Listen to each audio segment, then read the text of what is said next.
In this lesson, we are dealing with a very important topic, so pay attention and repeat the video several times if necessary. Our aim as supply and demand traders is to find zones in which institutions operate so that we can have the highest probability of moving in the same direction in the market as the big players. To do this, we have to search for clues and take a very close look at which zones we actually want to trade from. Once you have mastered this, you will have an incredible, powerful concept at your side, which will ensure that you are no longer a victim of the market in the future. With this concept, you can read and understand the market much better. We will also learn from this which zones you can expect really big movements from and accordingly build up good big trades with a high probability from it. And this is exactly why I have come up with a system for classifying the whole thing and why I would like to introduce you to my key factors for a good zone in this lesson. We've already talked about the fact that institutions always need a lot of liquidity to accommodate their huge positions. This becomes clear when we think of the market phase 1 and 3.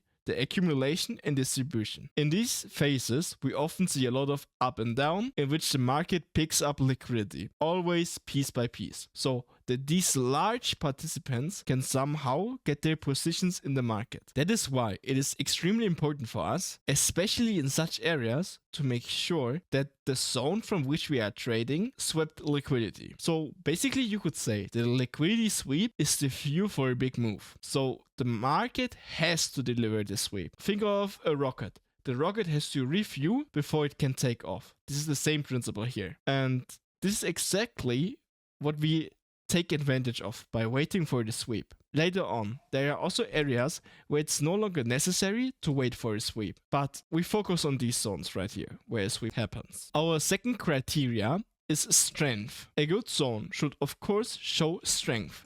We've already learned that supply and demand always means that we must first see a strong movement so that we have a zone from which we can trade away. But how do we recognize this? We will go into this in more detail in the next videos.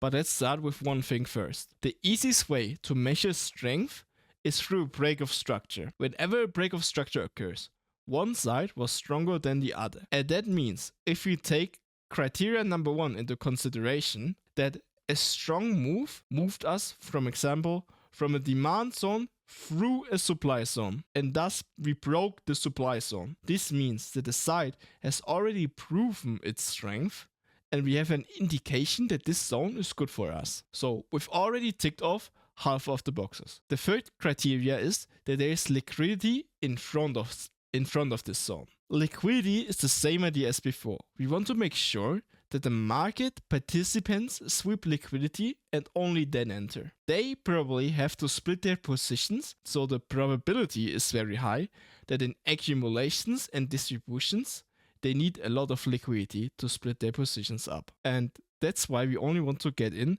when liquidity has been taken out and when we see the movement. If the movement comes before a liquidity sweep, then we do not want to enter.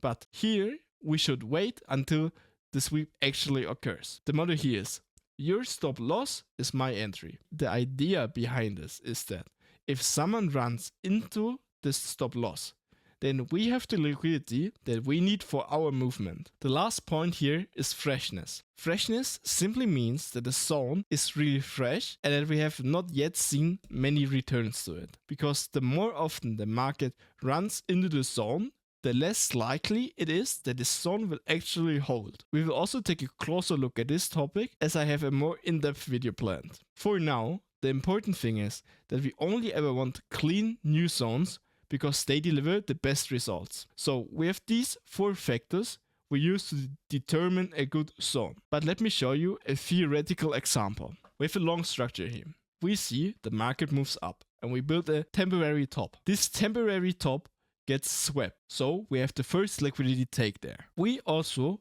build a new high up there over the sweep. From this high, we have a supply zone because the market went down. And we see we even built new lows and we had a break of structure. This shows us criteria number 2, the strength of the zone, because this supply zone run through the demand zone where the break of structure is. So this zone already showed us strength. The next criteria is liquidity. We already had the first liquidity sweep. Now we need more liquidity because we want the price to move up to the supply zone again, so we can enter with our position and then move short. To do this, the market builds temporary highs and lows. In this scenario, we had the break of structure, we built a bottom there, and we made a lower high.